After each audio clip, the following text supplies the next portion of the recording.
ચલો વિદ્યાર્થી મિત્રો,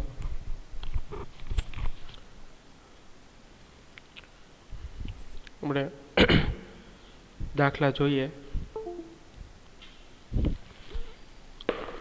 આજના લેક્ચરમાં આપણે ચેપ્ટર 5 કમ્પ્લીટ કરીશું અને બાકીના જે રહેશે તમારે નેક્સ્ટ લેક્ચરથી બાકીના જે દાખલા છે એ તમારી માટે રાખ્યા છે પ્રેક્ટિસ માટે. જે સિમ્પલ થિયરી બેઝ છે એટલા જ રાખ્યા છે. બાકી બધું જે છે એ મોસ્ટ આઈએમપી દાખલા બધા કરાવી દીધા છે, મેજોરિટી બધાય. તો બાકી તમારે જે છે એ જાતે ગણવાના રહેશે. 4 થી 5 રાખ્યા છે તમારી માટે પ્રેક્ટિસ માટે. તો જોઈએ હવે દાખલા એક પછી એક જોતા જઈએ.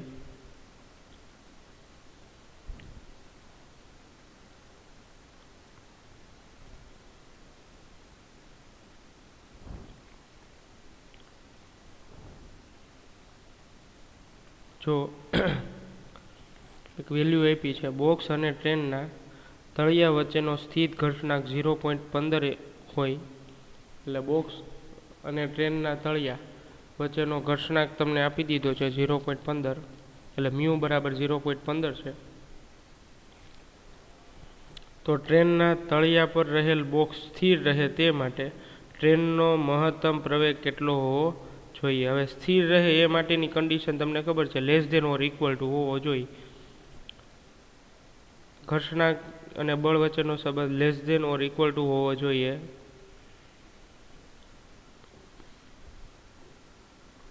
તો જોઈએ આપણે.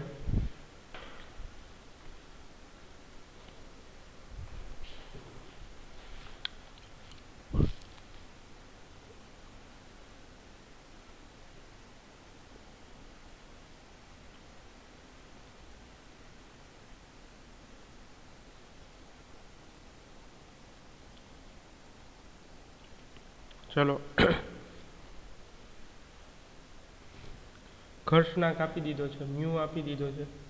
મ્યુ બરાબર 0.15 છે.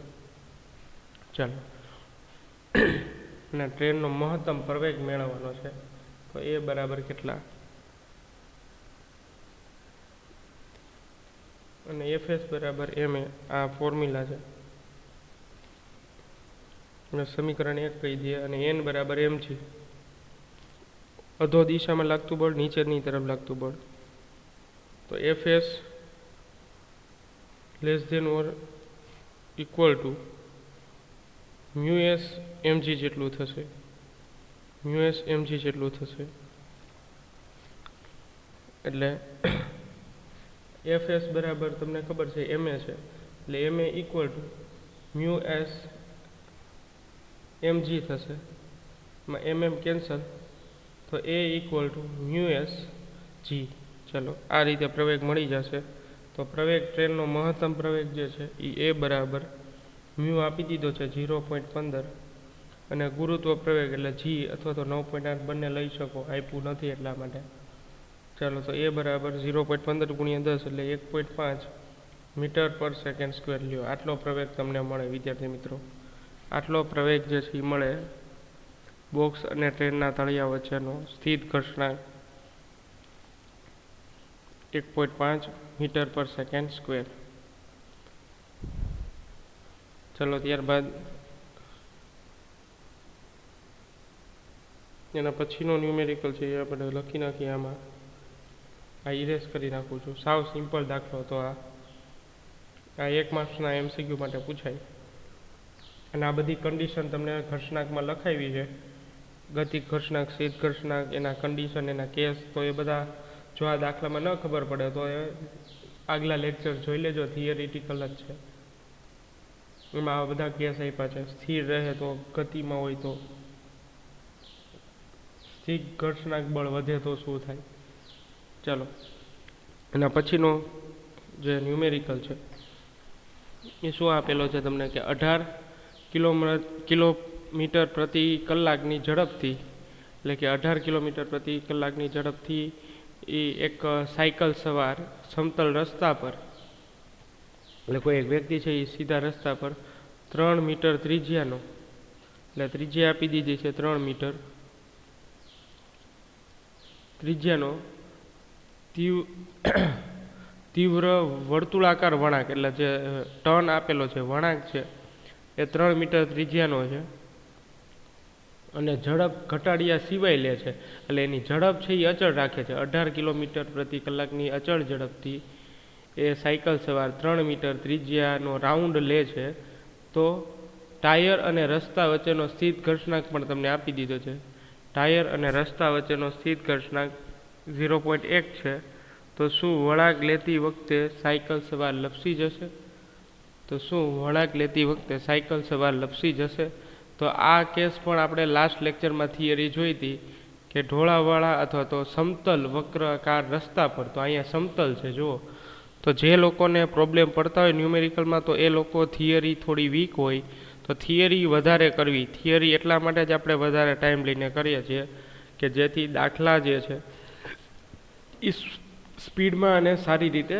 ગણી શકો તમે એટલે 18 કિલોમીટર પ્રતિ કલાકની ઝડપથી કોઈ સાયકલ સવાર સમતલ રસ્તા આવે જો સમતલ રસ્તા એટલે એના માટેની થિયરીના મેં તમને વેલોસિટીના ફોર્મ્યુલા શીખવાડ્યા છે મહત્તમ વેગ કેટલો હોવો જોઈએ જો સમતલ રસ્તા પર અકસ્માત ન થાય એના માટે ચલો તો સલામત રહે વળાંક લેતા વખતે તો એ કેટલો વેલોસિટી હોવી જોઈએ હવે વેલોસિટી તમને અચળ આપી દીધી છે હવે લપસી જશે કે નહીં એ જોવાનું છે તો એના માટે કન્ડિશન આપણે યાદ હોવી જોઈએ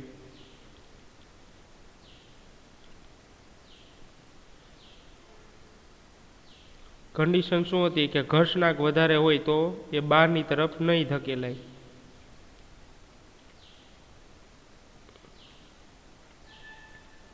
ચાલો જોઈએ હવે આપણે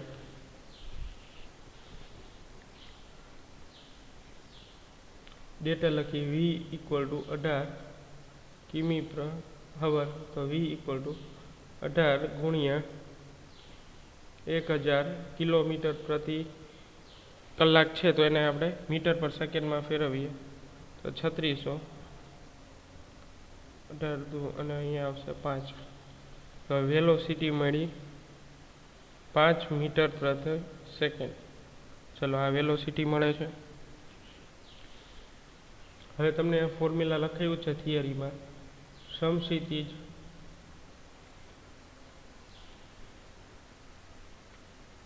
વળાંકવાળા રોડ પર સમક્ષિતિજ વળાંકવાળા રોડ પર મહત્તમ સલામત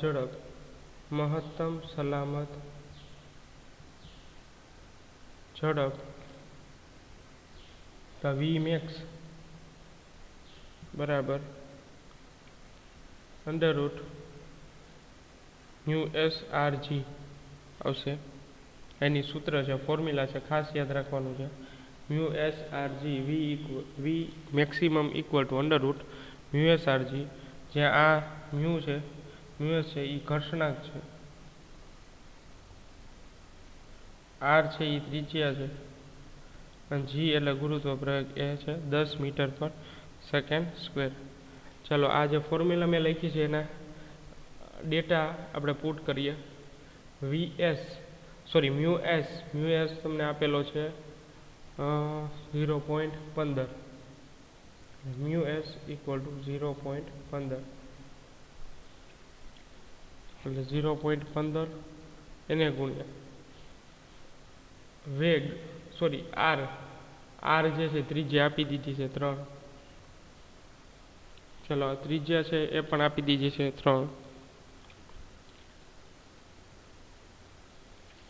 અને g એટલે કે 9.8 અથવા તો 10 ગમે લઈ શકો ચલો આનું હું કેલ્ક્યુલેશન કરું તો આનો આન્સર આવશે 0.15 ગુણ્યા 3 એને ગુણ્યા 9.8 એક જ મિનિટ કેલ્સીમાં કરી લઉં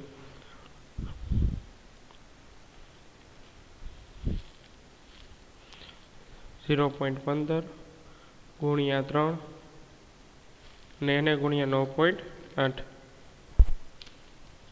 ચાલો આનો આન્સર આવે છે 2.94 ચાલો આ આન્સર આવે છે 2.94 તો v = શું આવશે અંડર રૂટ એનું લેશું v ઇક્વલ ટુ 1.71464 આ આન્સર આવશે.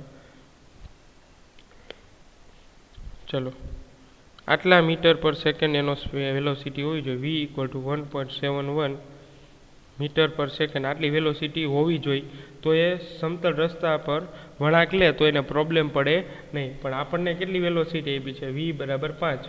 તો આ વેલોસિટી ખૂબ વધારે કહેવાય. 5 ગ્રેટર દેન 1.71 આ એનો આન્સર છે. આ બહુ વધારે છે એટલે સલામત રહી શકશે નહીં. અને સલામત નહીં રહે તો એ શું થાય? તો કે કેન્દ્રથી દૂર જશે. કેન્દ્રથી દૂર જશે એટલે રસ્તા પરથી એ દૂર ફેંકાઈ જશે, રસ્તાની બહાર ફેંકાઈ જશે અથવા તો સ્લીપ થશે. ચાલો એનો આન્સર આવશે. ચલો વિદ્યાર્થી મિત્રો આ એનો આન્સર આવશે. સ્લીપ થશે અથવા તો બહાર નીકળી જશે. ચલો એના પછી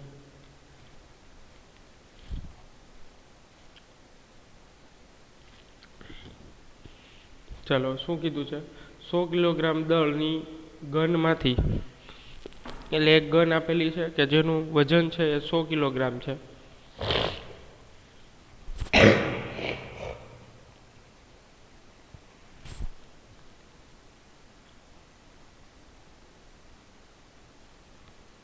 કિલોગ્રામ દળની ગનમાંથી 0.020 કિલોગ્રામ દળનો એક સેલ ફોડવામાં આવે છે અને ગનની નાળામાંથી અથવા તો નાળચામાંથી મઝલમાંથી બહાર આવતા સેલની ઝડપ 80 મીટર પ્રતિ સેકન્ડ હોય તો ગનની ઝડપ ગન કેટલી ઝડપથી પાછળ રિકોઇલ થશે? હવે યાદ કરો વિદ્યાર્થી મિત્રો, આ બહુ શરૂઆતની થિયરીનો દાખલો છે. સ્ટાર્ટિંગમાં જ આવે છે વેગમાન સંરક્ષણનો નિયમ. આ થિયરી વિદ્યાર્થી મિત્રો આપણે વેગમાન સંરક્ષણના નિયમમાં જોઈ લીધી છે.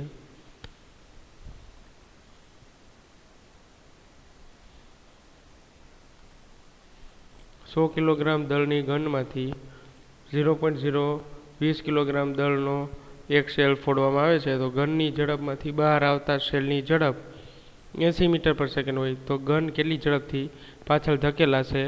તો ડેટા આપણે લખવા હોય તો આમ લખી શકાય કે માસ of gun equal to 100 kilometre KG 100 KG અને માસ ઓફ બુલેટ એ તમને આપેલી છે 0.020 કિલોગ્રામ અને વેલોસિટી ઓફ બુલેટ તમને આપી દીધી છે 80 મીટર પ્રતિ સેકન્ડ. તો ગન કેટલી ઝડપથી પાછળ ધકેલાય, વેલોસિટી ઓફ ગન એ કેટલું મળે એ આપણે જોવાનું છે. તો વેગમાન સંરક્ષણના નિયમ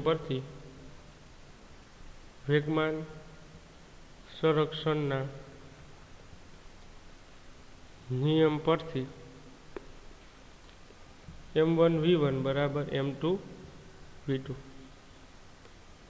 p1 માઇનસ p2 બરાબર 0 તો m1 minus m2 m1 v1 equal to m2 v2 એટલે આ ગન છે એમાંથી બુલેટ છોડી છે તો બુલેટની સ્પીડ આપી દીધી છે 80 મીટર પર સેકન્ડ. તો આ કેટલી સ્પીડથી પાછળ ધકેલાશે?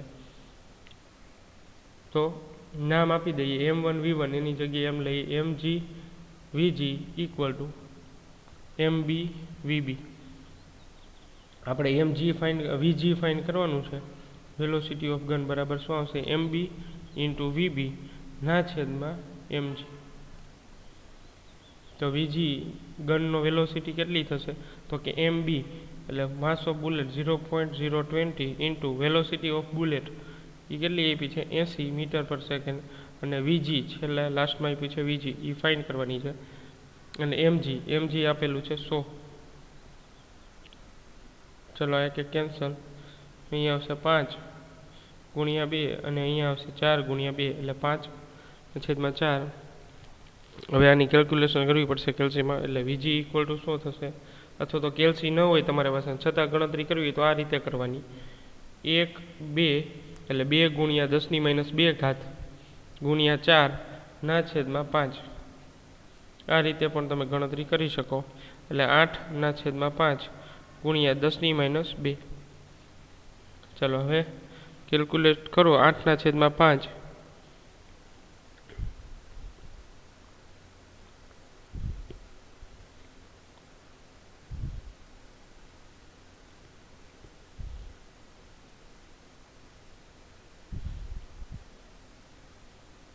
8/5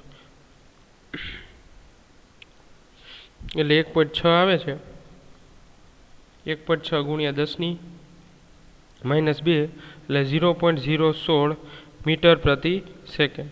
આ મૂલ્ય મળ્યું. જો દિશાની વાત કરતા હોય તો આગળ અહીંયા માઇનસ લખવું પડે, અને ઋણ નિશાની શું સૂચવે છે કે રિકોઇલ પાછળ ધકેલાય છે ને એ દર્શાવે છે. ચલો આરામથી જે છે એ જોઈ લ્યો દાખલો, આરામથી સમજી લ્યો. વેગમાન સંરક્ષણના નિયમ પરથી છે.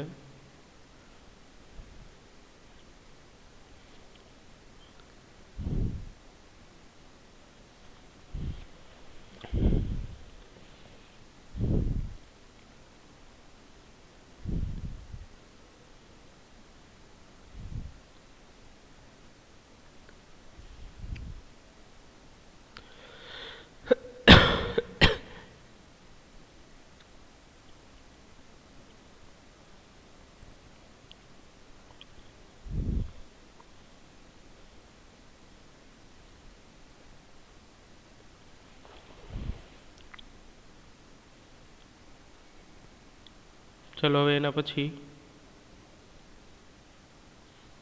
જોતા જઈએ.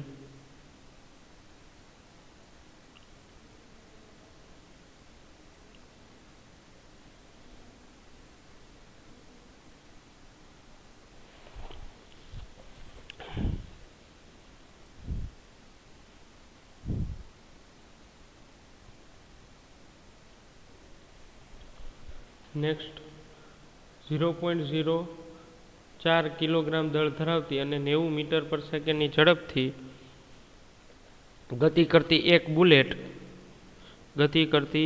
બુલેટ એ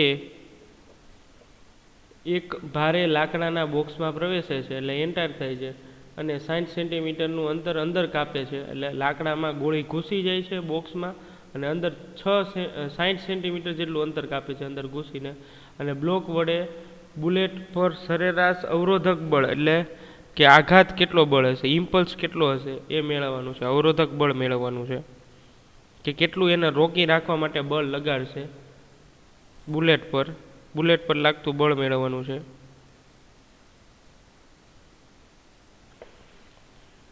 બુલેટ પર લાગતું બળ.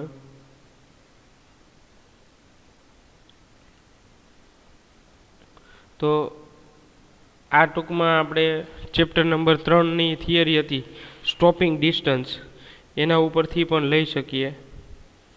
એમાં પ્રવેગ મળી જાય એટલે આપણે બળ મળી જશે. પ્રવેગ એના ઉપરથી આપણે ચેપ્ટર નંબર 3ના સૂત્ર ઉપરથી પ્રવેગ તો મળી જશે, અને પછી પ્રત્યાઘાતી બળ એટલે ઇમ્પલ્સ મેળવવું હોય અવરોધક બળ, તો બસ દળ ગુણ્યા પ્રવેગ જે મળશે એની સાથે મલ્ટીપ્લાય કરી નાખો માસ સાથે 0.04 કિલોગ્રામ સાથે, તો આપણને એ ફાઇન થઈ જાય. તો જોઈએ આપણે, ઇઝીલી ફાઇન થઈ જશે.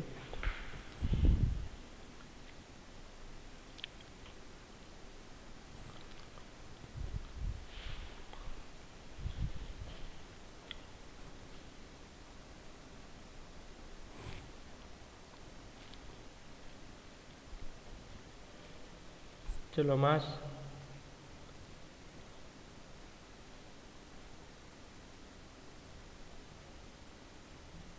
0.04 કિલોગ્રામ, સ્પીડ આપી છે 90 મીટર પર સેકન્ડ, અને બીજું જે છે એ શું આપ્યું છે, ડિસ્ટન્સ આપ્યું છે કે કેટલું અંદર ડિસ્ટન્સ સ્થાનાંતર કરશે, એને મીટરમાં જ ફેરવી નાખવું એટલે 0.60 મીટર થઈ જશે. ચાલો તો હવે એનું સૂત્ર છે એ ડાયરેક્ટ હું લખું છું. સ્ટોપિંગ ડિસ્ટન્સ માટે આપણે પ્રવેગ મેળવવાનો છે, અને પ્રવેગ મળી જાય પછી ફોર્સ મેળવવાનું છે. ચાલો એનું સીધું સૂત્ર હું લખું છું સ્ટોપિંગ ડિસ્ટન્સ માટે. એ બરાબર v²/2s, u²/2s. તો એ બરાબર u² એટલે પ્રારંભિક વેગ છે 90 નો સ્ક્વેર કરો અપોન 2 × s એટલે ડિસ્પ્લેસમેન્ટ 0.60 60, એસની જગ્યાએ આપણે ડી લખી નાખીએ. ચલો તો એટલું સ્થાનાંતર કરે છે તો 90નો સ્ક્વેર કરો, 9 9 81 એટલે 8100 ના છેદમાં 2 ગુણ્યા 0.60. ચલો આનું તમે કેલ્ક્યુલેશન કરશો એટલે અહીંયા આવશે 1.2 અને એના બરાબર એ બરાબર લખવું હોય તો 8100 ના છેદમાં 6 દુ 12 એટલે 1.2 આવશે એનો આન્સર. અને 8100 ડિવાઈડ 1.2 કરીએ આપણે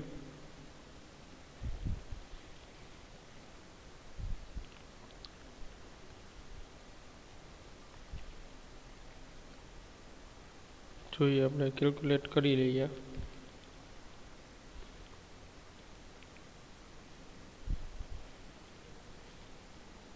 હમ 1.2 કરીએ એટલે 6750 પણ માઇનસ આવશે, માઇનસ એઝ ઇટ ઇઝ આવશે મીટર પર સેકન્ડ સ્ક્વેર. વિદ્યાર્થી મિત્રો આટલો જે છે એ પ્રતિપ્રવેગ થાય છે અને એટલા પ્રતિપ્રવેગ માટે એફ બરાબર એમ એ, તો એફ બરાબર એમ એટલે હવે આપણે પ્રત્યાઘાત મેળવો છે, પ્રત્યાઘાત અથવા તો અવરોધક બળ તો એ પણ મળી જશે વિદ્યાર્થી મિત્રો. એફ બરાબર એમ એ ઉપરથી માસ જે છે એ આપી દીધું છે 0.040 અને પ્રવેગ મળી ગયો છે 6750 અને આ માઇનસ છે. ચલો તો એ બેની મલ્ટીપ્લાય કરો તો કેલ્સીમાં જોઈએ 0.04 ઇન્ટુ 6750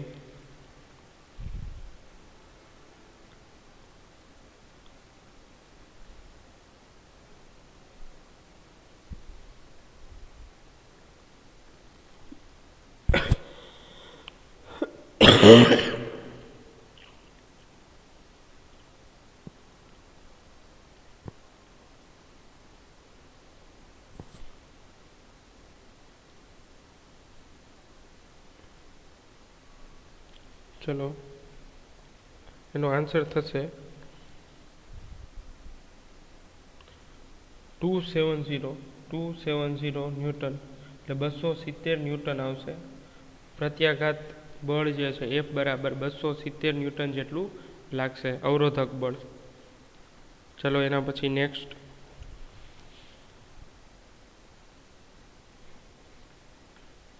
ચલો એના પછી છે એક બેટ્સમેન બોલને તેની 12 મીટર પર સેકન્ડની પ્રારંભિક ઝડપે બદલા સિવાય સીધો બોલરની દિશામાં પાછો ફટકારે છે. એટલે બેટ્સમેન છે એ બોલ ફેંકે અને બેટ્સમેનની દિશામાં પાછો ફટકારે છે, હિટ કરે છે. જો બોલનું દળ 0.15 કિલોગ્રામ હોય, જો બોલ છે એનું દળ 0.15 કિલોગ્રામ હોય તો બોલ પર લાગતો આઘાત કેટલો હશે? તો આપણે ઇમ્પલ્સ મેળવવાનો છે. તો આઘાતનું સૂત્ર તમને ખબર જ છે, આપણે થિયરી ચાલી, આઘાતનું સૂત્ર તમને લખાયું છે ડેલ્ટા પી બરાબર એફ ઇન્ટુ ડેલ્ટા ટી. આ આઘાતનું સૂત્ર છે. પણ પહેલાં આપણે ડેટા લખી નાખીએ. એમ બરાબર 0.15 કિલોગ્રામ, V0 તમને આપી દીધું છે 12 મીટર પર સેકન્ડ અને V બરાબર એ 12 જ છે મીટર પર સેકન્ડ. પણ એક માઇનસ લેવાનું ને એક પ્લસ લેવું પડશે, કારણ કે આવે છે એ દિશામાં પ્લસ, જાય છે એ દિશામાં માઇનસ. જે દિશામાં બોલ ફેંકે છે એ જ દિશામાં બેટ્સમેન સામેની સાઈડ જ મારે છે, બોલરની સાઈડ મારે છે. એટલે જે દિશામાંથી બોલ આવે છે એ જ વિરુદ્ધ દિશા, એટલે વેગની દિશા બદલાઈ જાય છે. મૂલ્ય સમાન છે પણ દિશા બદલાઈ જાય છે. એટલે બળનો આઘાત મેળવવાનો છે. એટલે એફ ઇન્ટુ ડેલ્ટા ટી બરાબર ડેલ્ટા પી એટલે વેગમાનમાં થતો ફેરફાર. એટલે હું અહીંયા ડાયરેક્ટ આઘાત જ લખું છું. આના બરાબર આઘાત બરાબર ડેલ્ટા પી એટલે શું આવશે? એમ V2 માઇનસ V1, એમ કોમન V2 માઇનસ V1. તો આઘાત બરાબર શું આવશે? એમ દળ આપી દીધું છે 0.15 અને 12 માઇનસ 12 V2 માઇનસ V1 પ્રારંભિક અને અંતિમ. ચલો તો આઘાત બરાબર શું આવશે? આઘાત બરાબર 0.15 ગુણ્યા 24 આવશે ને, એક પ્લસ છે એક માઇનસ, ગમે એક વેલોસિટી માઇનસ આવશે એટલે માઇનસ માઇનસ પ્લસ જ થશે. ચલો એટલે 0.15 ગુણ્યા 24 કરો એટલે અહીંયા લખી દઉં છું આઘાત.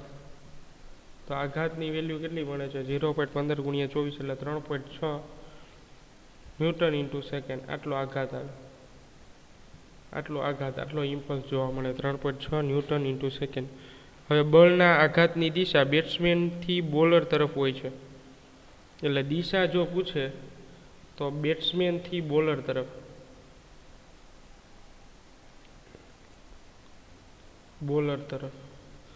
એટલે વેગની વિરુદ્ધ દિશામાં, પ્રારંભિક વેગની વિરુદ્ધ દિશામાં હોય છે. ચલો વિદ્યાર્થી મિત્રો આરામથી સમજી લ્યો. આઘાત ઉપરથી સાવ સિમ્પલ દાખલો.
ચલો ત્યારબાદ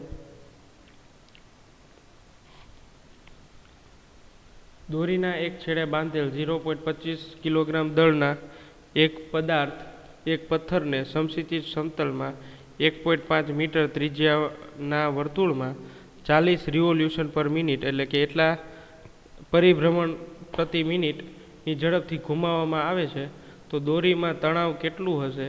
અને જો દોરી મહત્તમ 200 ન્યૂટનનું તણાવ ખમી શકતું હોય તો એની મહત્તમ ઝડપથી પથ્થરને ઘુમાવી શકે છે. કેટલી મહત્તમ ઝડપથી પથ્થરને ઘુમાવી શકે છે?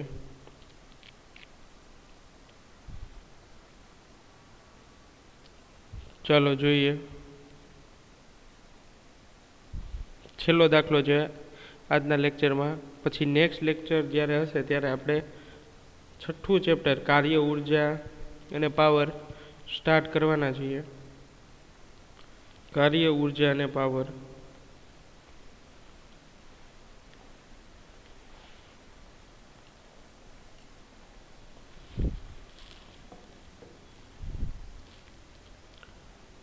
ચાલો ડેટા લખતા જઈએ આપણે. 0. દોરીના એક છેડે બાંધેલ દળ આપી દીધું છે 0.25 કિલોગ્રામ. પછી ત્રિજ્યા પણ આપી દીધી છે 1.5 મીટર. પરિભ્રમણ એટલે ઓમેગા આપી દીધું છે 40 રિવોલ્યુશન એટલે એક રિવોલ્યુશન એટલે 2π એટલે 40/, મિનિટ એટલે 60. તો રેડિયન પર સેકન્ડમાં કન્વર્ટ થશે. મિનિટ છે એટલે 1 મિનિટ બરાબર 60 સેકન્ડ. તો ઓમેગા જે છે એ બરાબર શું આવશે? 80π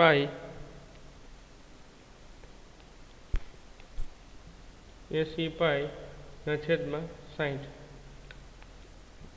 એટલે ઓમેગા બરાબર 8/6π. આટલું રાખીએ આપણે. ચલો તો આપણે એક વેગ મેળવી લઈએ, કારણ કે કેન્દ્રગામી બળનું સૂત્ર છે. એટલે કેન્દ્રગામી એટલે mv²/r બરાબર ટેન્શન ફોર્સ T. એ બે સમતુલ્ય થશે. કેન્દ્રગામી બળ બરાબર તણાવ બળ, આ બે એક સમાન મૂલ્યના થશે. ત્યારે એ પથ્થર ઘૂમશે કેન્દ્રને અનુલક્ષીને. અને જો 200 ન્યૂટનનું તણાવ બળ ખમી શકતી હોય, હવે આપણો જો જેવા 200 ન્યૂટન કરતાં વધારે આવે તો જે છે એના માટે વેગ કેટલો એ પણ આપણે જોવાનું છે. ચાલો પહેલાં તો જોઈએ v = r omega. V equal to R omega. R તમને આપી દીધો છે 1.5 ત્રિજ્યા ગુણ્યા ઓમેગા એટલે 8/6 પાઈ. V ઇક્વલ ટુ 15 ચોક 60 એટલે 15 ડિવાઇડ 0.4 આવશે અને અહીંયા 2 આવશે.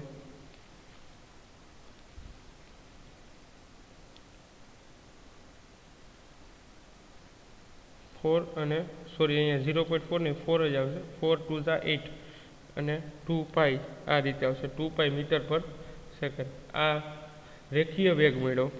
હવે કેન્દ્રગામી બળ બરાબર તણાવ બળ. આ સૂત્રને ધ્યાનમાં લઈએ. કેન્દ્રગામી બળનું સૂત્ર mv²/r બરાબર તણાવ બળ T.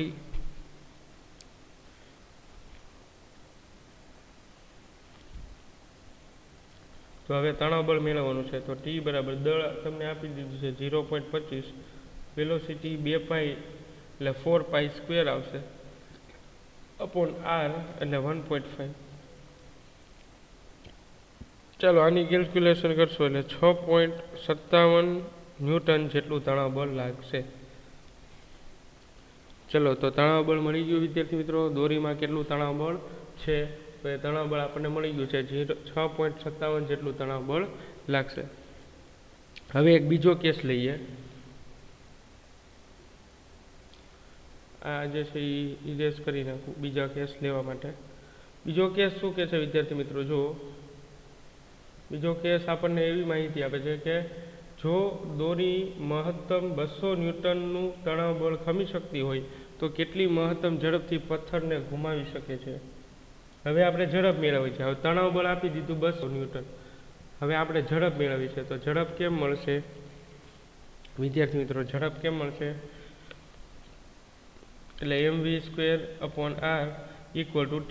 તણાવ બળ આપી દીધું છે. તો v² બરાબર શું આવશે? RT/m. એટલે v બરાબર શું આવશે? √ RT/m. એટલે v બરાબર √ r એટલે 1.5. તણાવ બળ આપી દીધું 200 ના છેદમાં માસ 0.25. તો વેલોસિટી મળી જાય આપણને વિદ્યાર્થી મિત્રો 200 ગુણ્યા 15 એટલે 15 કરી નાખો તો હાલે. આ મીંડું ઉડાડી દો અને 15 કરી નાખો એટલે 15 ગુણ્યા 20 એટલે 15 દુ 30 અને 300 ઉપર 300 વાગ્યે 0.25. ચલો એટલે આન્સર આવશે તમારે એપ્રોક્સ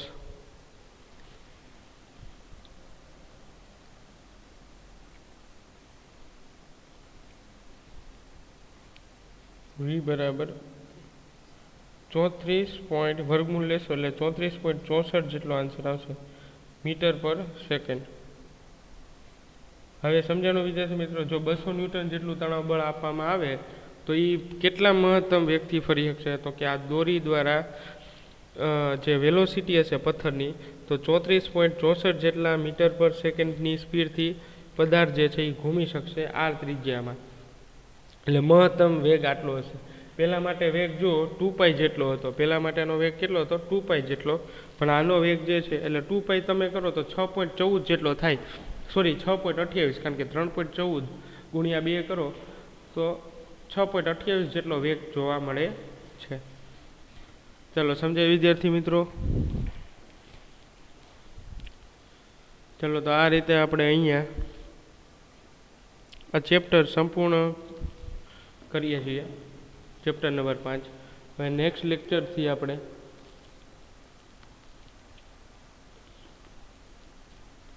આગળ જોતું જવાનું છે ચેપ્ટર નેક્સ્ટ લેક્ચરથી. અને ખાસ કરીને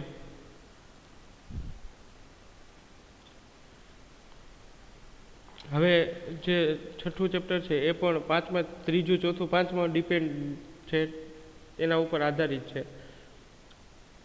તો આપણે ખાસ ધ્યાન રાખવું પડશે.